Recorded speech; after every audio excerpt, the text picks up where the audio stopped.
ही लगता रहता है। अच्छा, हम लोग की तरफ तो और रहता है गाँव में तो मच्छर जरूर लगेगा, लेकिन वहाँ पर रहता है सबकी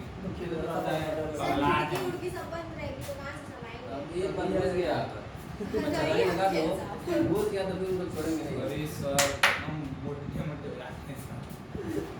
देखो चालू करना है हम लोग को reconciliation of cost and financial account. सबसे पहले अगर हम जान जाए दो चीज़ों को, एक जान जाए कास्ट अकाउंट को, एकदम शुरू में पढ़ाया गया है कास्ट अकाउंट, और दूसरा फाइनेंशियल अकाउंट।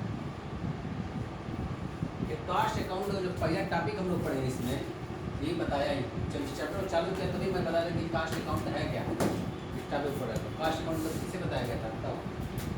ये दोनों को जाना जरूरी है, कास्ट अकाउंट और फाइनेंशियल अकाउंट, तभी जा करके हम लोग रिकंसाइल कर पाएंगे और उसको समझ पाएंगे कि हम क्या चल रहे हैं। तो बताओ कास्ट अकाउंट लागत लेखांकन किसे कहते हैं?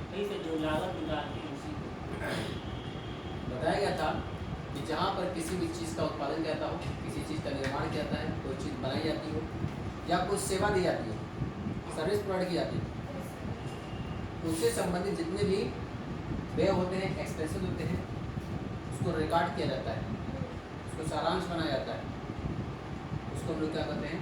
कास्ट अकाउंट कहते हैं।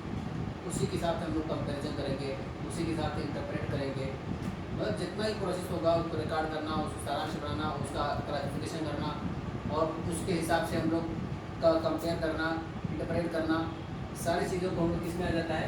Cast account. और फाइनेंशियल अकाउंट में क्या होता है?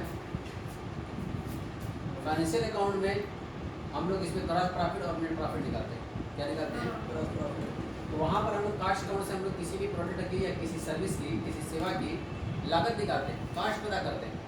और यहाँ पर क्या करते हैं? फाइनेंशियल अकाउंट में हम उसी प्रॉफिट पता करते हैं कि कितने ने प्रॉफिट दिए। यहाँ पर कास्ट अकाउंट में कास्ट अकाउंट बताया गया,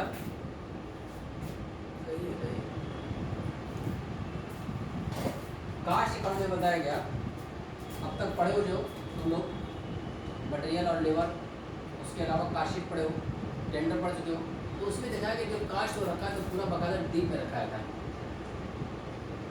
अलग अलग हेड वाइज रखा आता है कि उसमें डायरेक्ट मटेरियल कितना हो रहा है, डायरेक्ट लेबर कितना हो रहा है, डायरेक्ट एक्सपेंस कितना हो रहा है, फैक्ट्री रेट कितना है, ऑफिस रेट कितना है, सेलिंग रेट कितना है।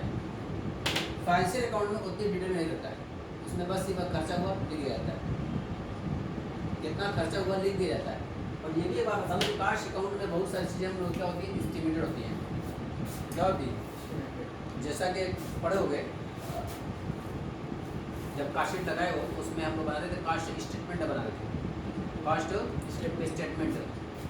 तो उसमें हम लोग यहाँ पर लिखे थे डायरेक्ट मटेरियल, डायरेक्ट लेबर और डायरेक्ट एक्सपेंसेस। बाकी फैक्ट्री ओवरहेड परसेंटेज दिया रहता है, 15% डायरेक्ट लेबर का रहेगा, ऑफिस ओवरहेड का था 80% रहेगा फैक्ट्री ओवरहेड का, या कभी कभी देते था 20% रहेगा वर्क कास्ट का।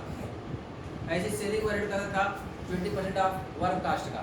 तो परसेंटेज दे देगा, तो परसेंटेज जो एक तरह क्या है, इससे ही उतना ही खर्चा होगा, ये अनुमान लगाया गया, एक एस्टिमेट है कितने रुपये खर्चा आएगा। ये हमारे लास्ट एक्सपीरियंस बोल रहे हैं, पिछले के एक्सपीरियंस बोल रहे हैं कि 15% इसका लगता है, 20% ये लगता है, 80% ये लगता है, ये सब बता रहा है। तो तजर्बा बता रहा है अपना, ये अपना तजर्बा बता रहा है, एक्सपीरियंस बता रहा है, उसके हिसाब से लगाया गया था। लेकिन जब फाइनेंशियल अकाउंट तैयार किया था तो इसमें जो खर्चा हो चुका होता है, जिसको कर दिया गया, जो पेड हुआ है, उसी को दिखाता है। इसका कास्ट अकाउंट में हम लोग एस्टिमेट भी रखते हैं, और फाइनेंशियल अकाउंट में एस्टिमेशन नहीं होता है, एक्चुअल होता है। तो यहाँ पर कास्ट अकाउंट में देखा गया, यहाँ पर एक प्रॉफिट निकाली गई है, फाइनेंशियल अकाउंट में भी प्रॉफिट निकाली गई है। तो जो मेन हम लोगों को रिकंसाइल करना है वो यही करना है, ये जो रिकंसिलेशन है। रिकंसिलेशन मतलब क्या होता है ये बताओ? इसको हिंदी में हम लोग बोलते हैं समाधान। तो समाधान से क्या समझते हैं? रिकंसिलेशन क्या कोई गलती होती है कोई कुछ राइट करना, ठीक है, यानी कि कुछ ऐसे एरर, ऐसी भूल, ओमिशन हो सकती है जिसकी वजह से हमारी दोनों जगह प्रॉफिट क्या हो रही है? मिसमैच हो रही है। कास्ट अकाउंट में जो प्रॉफिट कुछ और आ रही है, यहाँ पर जो प्रॉफिट लिखते हो, फाइनेंशियल अकाउंट में जो प्रॉफिट आज बनाया गया है उसमें प्रॉफिट कुछ और आ रही है। इन दोनों को मिलान करना, इसे क्या कहते हैं? समाधान करते हैं। क्या होता है इसको? समाधान करना, रिकंसाइल करना, उसका मिलान करना। क्या होता है समाधान मतलब? कलर हो गया है। क्या करना होता है? मिलान करना। क्या होता है ये? मिलान करना, उसी को बोलते हैं समाधान करना। तो एक तुम लोग पढ़ गए हो बैंक का समाधान विवरण, बैंक का रिकंसिलिएशन स्टेटमेंट बोलते थे उसको। तो समाधान मतलब वहाँ मिलान ही करना था। किस किस चीज़ें मिलान करते थे वहाँ पर? बैंक पासबुक और चेकबुक। चेकबुक और पासबुक। कैशबुक और पासबुक। इसमें कैशबुक और पासबुक। कैशबुक कौन तैयार करता है और पासबुक कौन तैयार करता है? पासबुक बैंक वाले कैशबुक हम अपने वहाँ रिकॉर्ड रखते हैं, कितना पैसा बैंक में जमा किया, कितना पैसा निकाले हो, ये सारी चीज़ें कहाँ पर तैयार करते हैं? अपने वहाँ कैशबुक में तैयार करते हैं। अब पासबुक बैंक तैयार करता है, कितना पैसे जमा किए, कितना निकाले हो, वो अपना प्रिंट करोगे तो निकाल के देगा, भाई देखिए यही आपका पैसा जमा। तो कभी कभी ऐसा होता है कि 31 मार्च जब आता था तो हम अपना प्रिंट करा के लेके आए, वहाँ बैलेंस कुछ और बता रहा है, मेरी कैशबुक में कुछ और बैलेंस और बता रहा है। मैं चौंक जाता था कि भाई मेरे कैशबुक में बता रहा है 50,000 रुपया और वो बता रहा है 30,000 रुपया, चौगुना तो वही है कि बीजे में गया कहाँ? तब हम क्या करते थे उसके? जितनी एंट्री थी सब मिलान करते थे। जितने भी पोस्टिंग उसमें हुई है अपने वहाँ मैंने देखा है, जितना जमा किया मैं यहाँ पर जमा हुआ, वहाँ पर देखो जमा हुआ कि नहीं हुआ, हो गया। जितना निकला हुआ है अपने वहाँ देखते थे कि निकल गया है, वहाँ पर देखो निकला कि नहीं निकला है। तब जाके कुछ पता चलता था कि देखो ये जो मेरे वहाँ मैं लिखा हूँ जमा हो गया, उसमें जमा नहीं हुआ है। या ऐसा कभी कभी पता चला कि अच्छा बैंक ने ये पैसा मेरे खाते में उतना डाल दिया है, क्रेडिट कर दिया है, लेकिन मेरे वहाँ नहीं रिकॉर्ड किया गया है। ये चीज़ें कब पता चलती थी? जब हम लोग रिकंसाइल करते थे, और तब पता होता था जब हमारा बैलेंस और बैंक का बैलेंस मिस मैच हो जाए, मिलता ही नहीं था। उसको मिलान करने के लिए एक विवरण बनाते थे जिसे हम लोग क्या करते थे? बैंक का समाधान विवरण, बैंक का रिकंसिलिएशन स्टेटमेंट बोलते हैं। ये कोई खाता नहीं है, ये क्या है? स्टेटमेंट है, जिसमें हम दोनों बैलेंस को क्या करते हैं? मिलान करते हैं, मैच कराते हैं कि किस तरह से मैच हो जाए। तो उसमें कुछ चीज़ें ऐड करते थे, कुछ चीज़ें लेस करते थे। याद है? नहीं याद है? याद है। बिल्कुल वैसे ही हम लोग यहाँ पर कास्ट और फाइनेंशियल अकाउंट के बीच में लाएंगे, यानी वहाँ पर हम लोग कैशबुक और पासबुक का मिलान कर देते हैं बैंकों का, और यहाँ पर क्या करेंगे? कास्ट अकाउंट की जो प्रॉफिट आई है और फाइनेंशियल अकाउंट की जो प्रॉफिट आई है उसको मिलान किया जाएगा। कैसे मिलान किया जाएगा? तो जैसे बिल्कुल बैंक का रिकंसिलिएशन स्टेटमेंट को सामने रखो। बैंक का रिकंसिलिएशन स्टेटमेंट में मेजर डिफरेंट क्या रहते थे? अक्सर बेशतर क्या फर्क उससे पाया जाता है? क्या अंतर आता था? किस चीज़ का आता था? कोई बैंक में चार्ज काट दिया, पैसा डिपोजिट वो पैसा मतलब कोई ग्राहक पैसा डाल देता था, अब ये आता था। क्लियर है? यानी बैंक ने चार्ज काट दिया तो अपने वहाँ तो घटा दिया है, चेक डिस्काउंट हो जाता था। लेकिन हमारे वहाँ नहीं घटा हुआ है। किसी ग्राहक ने मेरे खाते में डायरेक्ट पैसा डाल दिया, मुझे पता ही नहीं चल पाया, बैंक में पैसा बढ़ गया, मेरे वहाँ बढ़ा ही नहीं है। चेक डिशानर हो गया, हम चेक डाले थे अपने वहाँ सपना सजा कर रखे 50,000 रुपये मेरे खाते में बढ़ेगा, अब पता चला डिशानर हो गया। और डिशानर हो गया तो आपके खाते में नहीं पैसा बढ़ा, लेकिन आपका तो बढ़ा हुआ है, बैंक में नहीं बढ़ाया गया। तो कुल मिला करके इसको दो हिस्सों में बांटा गया था कि ऐसे लेन देन जिसका ट्रांजेक्शन, जिसका लेन देन आपके वहाँ तो रिकॉर्ड है, बैंक के वहाँ रिकॉर्ड नहीं है। आपके वहाँ रिकॉर्ड है लेकिन बैंक के वहाँ रिकॉर्ड नहीं है। दूसरा क्या रहता था? बैंक वाले का रिकॉर्ड है, आपके वहाँ रिकॉर्ड नहीं है। तो ऐसे कौन से लेन देन थे? इसका मतलब कुल दो हिस्सों में बढ़ना है। पहले ऐसा क्या हो गया कि आपके वहाँ रिकॉर्ड है, बैंक का रिकॉर्ड नहीं है। तो आपके वहाँ क्या रिकॉर्ड है? आपने चेक जमा कर दिया, जमा किया तो अपने वहाँ लिख दिया खाते में इतना पैसा बढ़ गया, लेकिन बैंक को ये जमा किया तो बैंक कलेक्शन नहीं कर पाया, अभी वसूली नहीं कर पाया है। वसूल करके अभी खाते में डालेगा तब तो हो पाएगा। आप तो अपने वहाँ बढ़ा चुके हो, लेकिन बैंक अभी कलेक्ट नहीं किया हुआ है। इसको लिखते थे cheque sent for collection but not collected. ऐसी चेक आपने किसी को इशू किया, दे दिए तो 3 लोगों को चेक काट दे दिए, तो चेक काट दे दिए तो 31 मार्च आ गया और अभी किसी ने पैसा नहीं निकाला। सब निकालेंगे अप्रैल में, मई में, क्योंकि चेक की जो डेट होती है कितने महीने होती है? 3 महीने। 3 महीने के अंदर कभी भी तुम निकाल सकते हो पैसे। तो हमने तो चेक दे दिया अपने वहाँ, जैसे चेक हमने काट के दिया होगा तो अपने वहाँ बैंक में उतना पैसा घटा लिया, तो ये पैसा मेरे पास से गया, अभी आज निकल निकाल ही लेंगे, यही मांग चलूँगा। लेकिन 31 मार्च तक पैसा नहीं निकला किसी का, या हो सकता है कि एक का निकला हो, 2 का ना निकला हो, तब भी तो डिफरेंट हुआ कि नहीं हुआ। तो इसका check issued but not presented, बताया क्या देखिए। तो ऐसे बहुत सारे लेन देन जो अपने वहाँ रिकॉर्डेड है लेकिन बैंक में रिकॉर्ड नहीं है। तो ऐसे बहुत सारे लेन देन जो बैंक ने रिकॉर्ड कर रखा है आपके वहाँ रिकॉर्ड नहीं है, जैसा कहीं बताया गया बैंक ने बैंक चार्ज काट दिया, तो जब काटा हो तो आपसे घटा दिया हो तुरंत, हमारा तो घटा ही नहीं है। बैंक ने इंटरेस्ट आपके खाते में डाल दिया, पैसा डाल दिया आपके इंटरेस्ट का ब्याज का, तो आपको वहाँ तो रिकॉर्ड ही नहीं है, बैंक में रिकॉर्ड है। हाँ सर। ग्राहक ने कोई आपके खाते में पैसा डाल दिया है डायरेक्ट, तो आपके खाते में तो बढ़ गया है, आपके वहाँ रिकॉर्ड ही नहीं है। बैंक ने हो सकता है कि इंटरेस्ट वसूल दिया हो, डिविडेंड वसूला हो, इंश्योरेंस प्रीमियम का पेड कर दिया, भुगतान कर दिया हो, ये सब खर्चा उसने किया, कुछ पैसा वसूल करके आपके खाते में डाला है, वो सब चीज़ें बैंक के हमारे कार्ड है लेकिन आपका रिकॉर्ड नहीं है। तो मेजर रूप से अगर देखा जाए तो दो मतलब की चीज़ें निकल के आ रही है कि कुछ चीज़ें ऐसी हैं जो सिर्फ और आपका रिकॉर्ड है, बैंक का रिकॉर्ड नहीं है, कुछ चीज़ें बैंक का रिकॉर्ड है, आपका रिकॉर्ड नहीं है, जिसकी वजह से दोनों का बैलेंस डिफरेंस आता था, मिसमैच हो जाता था। तो उसको मिलान करने के लिए हम लोग विवरण बनाते थे जिसको हम बोलते थे बैंक का समाधान विवरण यानी BRS, बैंक का रिकंसिलिएशन स्टेटमेंट। बिल्कुल उसी तरह पैटर्न पर हम चल रहे हैं कास्ट अकाउंट और फाइनेंशियल अकाउंट में। कास्ट अकाउंट और फाइनेंशियल अकाउंट जैसा कि हम जानते हैं कास्ट अकाउंट में भी प्रॉफिट निकालते हैं, लेकिन ये प्रॉफिट एक्चुअल नहीं रहती है, मोटी मोटी रहती है भाई, सब खर्चा ही मोटा मोटा है, 15% ये रहेगा तो 20% ये रहेगा, 30% ये रहेगा, सब मोटा मोटा डाला गया, तो ये एक्चुअल थोड़ी ना है, तो इस प्रॉफिट भी चीज़ सही नहीं है। और यहाँ पर जो फाइनेंशियल अकाउंट में जो खर्च दिखाया जाता है वो सब एक्चुअल बेस्ड होता है, रियल बेस्ड होता है, यानी कि जितना खर्चा होगा उतना ही लिखा जाएगा, जो खर्चा हुआ ही नहीं है अनुमान लगा के नहीं बढ़ा दिया जाएगा इसमें, ठीक है। तो इसका मतलब इन दोनों की प्रॉफिट में जो है मेजर डिफरेंट पाया गया। तो हाँ बैलेंस में अंतर रहता था और यहाँ पर किसमें रहेगा, प्रॉफिट में अंतर रहेगा, प्रॉफिट में डिफरेंस रहेगा।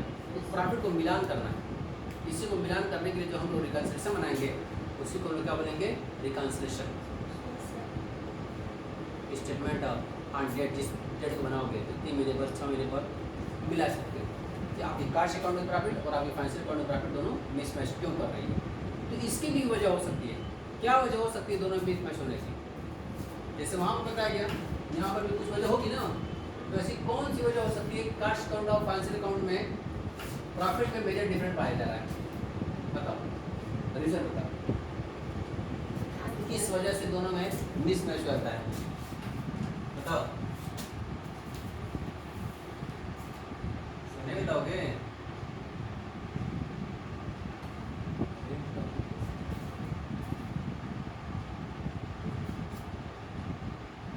Cast account and financial account क्या डिफरेंट रह सकता होगा, इसमें भी तो इससे बांट सकते हो, वही सारी चीजें क्या क्या। कुछ ट्रांजेक्शन ऐसे हैं जो सिर्फ और सिर्फ फाइनेंशियल अकाउंट में रिकॉर्ड किए गए हैं, कास्ट अकाउंट में रिकॉर्ड नहीं है, समझ आ रही है। सब transaction recorded in financial account only, इसका तो कुछ रिकॉर्ड ऐसे हैं जो सिर्फ और सिर्फ फाइनेंशियल अकाउंट में रिकॉर्ड किए गए, कास्ट अकाउंट में रिकॉर्ड ही नहीं है। और दूसरा वही चीज में भी सकते हो, some transaction recorded in cost account only. तीसरा ले सकते हैं यहाँ पर some transaction recorded in both books but different amount. कुछ ट्रांजेक्शन ऐसे हैं जो दोनों जगह रिकॉर्ड है दोनों जगह रिकॉर्ड, लेकिन डिफरेंट अमाउंट है, यहाँ पर 4 का दिखा रहा है, वहाँ पर 3000 दिखा रहा है दोनों जगह रिकॉर्ड। जैसे मान लो depreciation of machinery financial account में दिखाया गया 4000 रुपया, कास्ट अकाउंट में दिखा रहा है 3000 रुपया, दोनों जगह रिकॉर्ड है लेकिन डिफरेंट है कि नहीं है। तो कुछ रिकॉर्ड तो ऐसे होंगे जो प्योर सिर्फ और सिर्फ फाइनेंशियल अकाउंट में रिकॉर्ड किया गया, कास्ट अकाउंट में रिकॉर्ड ही नहीं है। कुछ ऐसे हैं जो सिर्फ और सिर्फ कास्ट में दिखाया गया है, फाइनेंशियल में नहीं है। और कुछ रिकॉर्ड ऐसे हैं जो दोनों जगह दिखाए गए लेकिन डिफरेंट अमाउंट दिखाया गया। तो 3 वजह हैं, इन्हीं तीनों वजह की वजह से प्रॉफिट जो हमारी है मिसमैच करती है। अगर ये तीनों कॉन्सेप्ट अगर हमारा क्लियर हो जाए तो फिर मैच कराना आसान हो जाएगा, टॉपिक आज ही खत्म हो जाएगा, पर नया चैप्टर स्टार्ट करना रहेगा अगर आज समझ जाओगे। बचा ही कुछ नहीं है, पूरी कहानी खत्म हो गई यहीं पे, नहीं गई। अगर ये समझ गया तो पूरा चैप्टर खत्म हो गई। इसलिए इस चैप्टर में जो मेन चीज़ है इसी को समझना है, इसको ध्यान सुनो कि ऐसे कौन कौन से ट्रांजेक्शन होते हैं जो सिर्फ और सिर्फ फाइनेंशियल अकाउंट में रिकॉर्ड किया गया है, काश अकाउंट में रिकॉर्ड नहीं किया गया। तो कुछ अगर जानते हो तो बताओ कि ऐसे कौन से ट्रांजेक्शन है, ऐसे कौन से लेन देन है, या ऐसे कौन से एक्सपेंसेस या इनकम है जो सिर्फ और सिर्फ फाइनेंशियल अकाउंट में दिखाई जाती है, काश अकाउंट में नहीं दिखाई जाती है। काश अकाउंट में नहीं दिखाती है, सिर्फ फाइनेंशियल में, काश में नहीं दिखाती है। टैक्स हो गया, टैक्स वगैरह जो भी है काश अकाउंट में बनाते हैं तो इसमें नहीं कहीं बना देता है। कहीं पढ़े हो क्या इसमें अब तक? Direct material, direct labour, direct expenses, आगे prime cost, factory overhead, factory संबंधित, ऑफिस ओवरहेड, ऑफिस संबंधित, सेल संबंधित, नहीं कहीं टैक्स फैक्स पे चेक कराया था क्या इसमें? नहीं आया। इनकम टैक्स हो, चाहे डायरेक्ट टैक्स हो, चाहे इनडायरेक्ट टैक्स हो, और कस्टम ड्यूटी हो, एक्साइज ड्यूटी हो, जो भी हो टैक्स, कहीं टैक्स जुड़ा इसमें? नहीं आया। सिर्फ खर्चा इससे जुड़ा था, जल्दी से लागत आ रही है। और डायरेक्ट एक्सपेंसेस, इनडायरेक्ट एक्सपेंसेस तो इससे भी जुड़ा हुआ है। Factory overhead, office overhead, selling overhead क्या है? सब इनडायरेक्ट एक्सपेंसेस है। डिविडेंड, हैं? डिविडेंड, हाँ लाभांश क्या है? डिविडेंड जो कंपनियां लाभांश देती हैं, वो दूसरी चीज़ हो जाएगी। ये खर्चा है या इनकम होगी? लेकिन काश अकाउंट में इसमें दिखाया गया क्या? नो सर, प्रॉफिट लॉस बनाते होगे तो तुम लोग जब पैसा लगाते हो, कोई डिविडेंड मिलता है आपको, तो प्रॉफिट लॉस में क्रेडिट हम लिखते हो, डिविडेंड फ्रॉम XYZ कंपनी या कहीं से भी लाभांश मिला, लाभांश मिला तो मिलता है तो आपकी इनकम है, प्रॉफिट लॉस में क्रेडिट हम दिखाते हो। लेकिन काश अकाउंट में दिखाते हैं क्या इनकम? तो उसमें सिर्फ खर्चा ही दिखाया जाता है, इनकम तो दिखाई जाती है। तो वो भी सिर्फ और सिर्फ कहाँ पर रिकॉर्ड है? फाइनेंशियल अकाउंट रिकॉर्ड है, काश अकाउंट रिकॉर्ड नहीं है। और कुछ इसके अलावा डिविडेंड और क्या चीज़ ऐसी होती है जिससे पॉलिसी डिस्काउंट, है? डिस्काउंट, डिस्काउंट तो इसमें देखो काश अकाउंट में लिखा था क्या? No sir, selling and distribution वगैरह में डिस्काउंट लिखते हो? नहीं, लेकिन आप अपने फाइनेंशियल अकाउंट में रिकॉर्ड करते हो इसमें डिस्काउंट। बैड डेट हो गया, बैड डेट, डुबा डेट, क्या इसको हम लोग काश अकाउंट में दिखाते हैं कहीं? नो सर, ये जानते हो कौन सा हेड है? ये है सेलिंग ओवरहेड का, लेकिन क्या सेलिंग ओवरहेड में दिखाते हैं बैड डेट? नहीं दिखाते हैं। और स्टैंडिंग प्रीपेड वगैरह इसमें दिखाया जाता है क्या? नहीं दिखाया जाता है। तो ये सब चीज़ें ऐसी हैं जो सिर्फ और सिर्फ फाइनेंशियल अकाउंट में रिकॉर्ड की गई हैं। तो इसका मतलब क्या क्या हो जाएगा? डिविडेंड रिसीव्ड, डिविडेंड रिसीव्ड, इसमें होते हैं इंटरेस्ट ऑन, इंटरेस्ट देता है वो कितनी, इंटरेस्ट ऑन इन्वेस्टमेंट या इंटरेस्ट ऑन बैंक डिपॉजिट, जो आपको बैंक से ब्याज मिला है, वो भी रिकॉर्ड आपका इनकम में शामिल किया गया है। लेकिन काश अकाउंट में इनकम में थोड़ी दिखाया गया। यहाँ पर जब इनकम में पकड़ोगे तो प्रॉफिट बढ़ जाएगी, और हम बताएं कि प्रॉफिट पर सोचना है कि फर्क क्यों पड़ा है। तो उससे बहुत सारी इनकम ऐसी लिखी गई है जो काश अकाउंट में लिखी नहीं जाती है। हाँ बढ़ जाती है, सिर्फ फाइनेंशियल में इंटरेस्ट मिल गया है, डिविडेंड मिल गया है, रेंट मिल गया है, एडवर्टाइजमेंट, ठीक है ना, ये सब सारी चीज़ें। एडवर्टाइजमेंट तो भाई दोनों जगह दिखाया जाता है, ये तो सेलिंग ओवरहेड का खर्चा है। हाँ डिफरेंट रहे तो अलग चीज़ है कि किसी का डिग्री आ सकता है, लेकिन मैं पूछ रहा हूँ ऐसा आइटम जो सिर्फ और सिर्फ कहाँ दिखाया था हो? फाइनेंशियल अकाउंट में। तो ये सब आइटम बताया तुम लोग, टैक्स बता दियो, प्रोविजन बनाया जाता है बहुत सारी चीज़ों का, प्रोविजन फॉर टोटल बजट बनाया जाता है, रिजर्व बनाया जाता है, WCR बनाया जाता है, workman compulsory reserve, general reserve बनाया जाता है। तो प्रॉफिट होती है तभी रिजर्व बनता है। तो सब जितने भी प्रॉफिट से रिजर्व बनाए जाते हैं वो सब क्या काश अकाउंट में बनाए जाते हैं? सब फाइनेंशियल अकाउंट बनाए जाते हैं।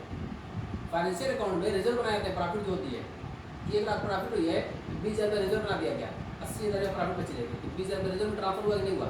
प्रॉफिट कितनी हुई है? 80,000 की हो गई। तो ये सब रीजन है कि जो सिर्फ और सिर्फ काश अकाउंट में रिकॉर्ड है, फाइनेंशियल अकाउंट में रिकॉर्ड नहीं है। अब कुछ आइटम ऐसे हैं जो सिर्फ और सिर्फ काश अकाउंट में रिकॉर्ड है, फाइनेंशियल अकाउंट में रिकॉर्ड नहीं है। तो इसमें ऐसा कौन सा आइटम है जो सिर्फ और सिर्फ कास्ट में रिकॉर्ड है, फाइनेंशियल में रिकॉर्ड ही नहीं है?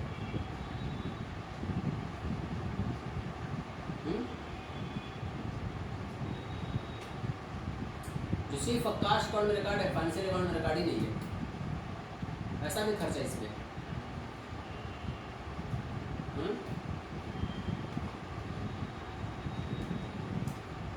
जानते हो ऐसा कौन सा खर्चा होता है जो कास्ट अकाउंट में दिखाते हैं लेकिन फाइनेंशियल अकाउंट में उसको नहीं दिखाते हैं? सर ओवरहेड एक्सपेंसेस, सर वो जैसे हम इसके इसके मालिक हैं, मतलब हम काम करते हैं, मतलब उसमें सैलरी शो करते हैं। Good.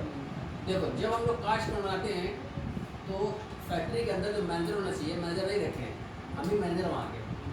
तो मैं ये सोचता हूँ कि अगर मैं मैनेजर रखता तो भी फैक्ट्री का खर्चा बढ़ता नहीं पड़ता, 15,000 महीने में देता तो 15,000 मैं नहीं दे रहा हूँ, लेकिन अगर मैं रखता तो किसी को 15,000 देना पड़ता। तो इसी कास्ट जब रखूँगा तो उसकी सैलरी मैं रखूँगा, है नहीं? फिर भी उसकी जगह मैं हूँ, वो उसको उसी जगह का खर्चा जो होने वाला है तो खर्चा का 15,000 प्रॉफिट तो कम से कम होगी ना एक्स्ट्रा। इसी तरह का रेंट है, फैक्ट्री के जो रेंट हमको दूसरों देना चाहिए, फैक्ट्री अपनी ही है, अपनी ज़मीन है, रेंट बचा नहीं बचा 2, 4, 5 हज़ार 10,000 महीना। तो रेंट में जब कास्ट निकालूंगा तो इसमें रेंट लिखूंगा, ताकि कास्ट सही नहीं करता है।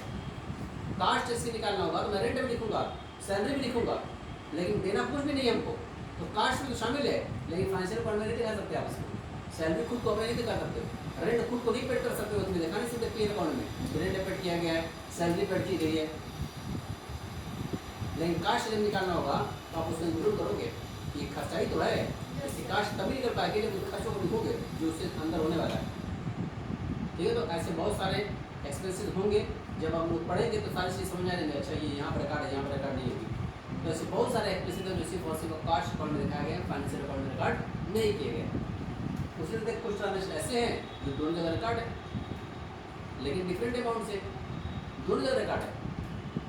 जैसे मान चलो कि फैक्ट्री ओवरहेड का खर्चा ही है, फैक्ट्री ओवरहेड कास्ट अकाउंट में लिखा गया 25,000 रुपया, और फैक्ट्री संबंधित खर्चा वहाँ पर लिखा 20,000 रुपया फाइनेंशियल अकाउंट में। दोनों जगह लिखा ही नहीं लिखा है, लेकिन डिफरेंट है, यहाँ 25,000 वहाँ पर 20,000 रुपया, वहाँ पर खर्चा कम दिखा है फाइनेंशियल अकाउंट में।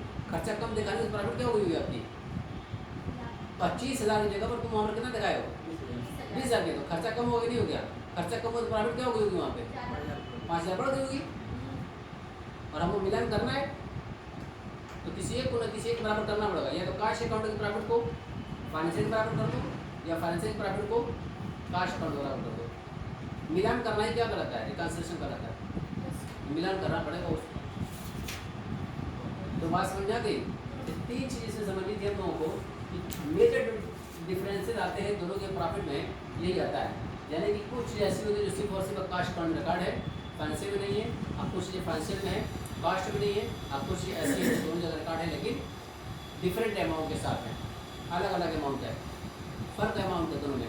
ठीक है, अगर ये चीज़ें समझ जाओगे तो क्वेश्चन लगाना आसान हो जाएगा। अब सवाल उठता है कि हम किसको किसके बराबर करें, किसकी प्रॉफिट को किसके बराबर कर दें?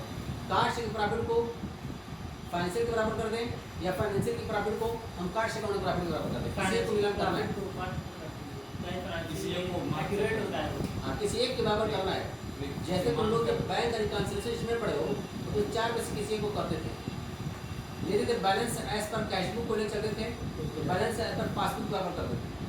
अगर बैलेंस एज पर पासबुक ले चलते थे तो balance as per cash book बराबर करते थे। अगर overdraft as per cash book ले चलते थे तो ओवरड्राफ्ट एज पर पासबुक बराबर करते थे। अगर ओवरड्राफ्ट एज पर पासबुक ले चलते थे तो overdraft as per cash book बराबर करते थे। मतलब चारों में से किसी एक को बराबर कर देते हैं। यहाँ पर भी 4 चीज़ें आएंगी, या तो profit as per cost account को profit as per financial account बराबर कर दो, या तो profit as per financial account को profit as per cost account बराबर कर दो, या तो लॉस तो अनकास्ट अकाउंट के लॉस को या तो लॉस प्रॉफिट के बराबर कर दो, ये फाइनेंशियल बराबर कर दो, या तो फाइनेंशियल के लॉस को कास्ट पर लॉस बराबर कर दो। इसका जैसे वहाँ पर था balance as per cash book और balance as per passbook, overdraft as per cash book, overdraft as per passbook, वैसे इसमें भी है profit as per financial account और profit as per cost account, loss as per financial account, loss as per cost account. इसलिए profit और loss है, loss भी तो हो सकता है कि प्रॉफिट जरूरी है। जब वहाँ पर ओवरड्राफ्ट पड़े होंगे बिल्कुल जैसे वहाँ पर लगाते थे वैसे यहाँ पर, मतलब सारी चीज़ें वही है जो बैंक का रिकन्सिलिएशन बढ़ गया है। बस वहाँ पर कैश बुक और पासबुक का मिलान किया गया था, और यहाँ पर किसका करेंगे? प्रॉफिट एंड लॉस का करेंगे। इसका प्रॉफिट का, यहाँ के प्रॉफिट और यहाँ के प्रॉफिट दोनों जगह क्या है? अंतर मिल रहा है दोनों का। उसी को रिकन्सिल करना है, उसी का मिलान कराना है, उसी को समाधान करना है, उसी को हम लोग बोलेंगे reconciliation of cost and financial account. तब सर अगर सेम अमाउंट रहेगा जो कास्ट में फाइनेंस में, तब तो उसको नहीं, उसकी वजह से प्रॉफिट पर असर पड़ा गया। तब क्यों? हमने तो बताया कि इसी को फर्क क्यों पड़ा है उसको ढूंढना है। जैसे बैंक रिकन्सिलिएशन करते हैं, भाई जब दोनों सेम है तो फिर फर्क ही कहाँ आएगा? अगर फर्क नहीं है तो फिर मिलान किसी लिए करोगे? नाम रखो रिकन्सिलिएशन, मिलान करना है, समाधान करना है, और कुछ अंतर ही नहीं है। भाई फैक्ट्री में यहाँ 15,000, यहाँ 15,000, ऑफिस में वहाँ 15,000, यहाँ भी 15,000, शेयरिंग में वहाँ पर 18,000, यहाँ पर भी 18,000 है। प्रतीक प्राप्त कहाँ से आएगी? कुछ आएगा? वहाँ पर भी कोई एक्स्ट्रा इनकम नहीं दिखाई गई है, जैसे डिविडेंड इंटरेस्ट नहीं दिखाए, नहीं यहाँ पर भी दिखाया गया, खत्म बात। तो दोनों सब बराबर दिखाया गया तो फिर रिकनसाइल करने की जरूरत नहीं पड़ेगी। रिकनसाइल तब करना पड़ेगा जब दोनों में प्रॉफिट में अंतर आएगा। और अंतर क्यों आएगा? इन्हीं सब वजह से अंतर आएगा। कुछ चीज़ें फांसी में काटा है, कास्ट में नहीं है, कुछ कास्ट में फांसी में नहीं है, तो दोनों जगह है लेकिन डिफरेंट है, तभी तो प्रॉफिट में अंतर आएगा। कि कुछ तीन ही मेजर चीज़ें हैं, इसके बाद कुछ भी अंतर नहीं आएगा। इसको नोट करना है, फटाफट नोट कर लो, तब उसके बाद फिर आगे चलें।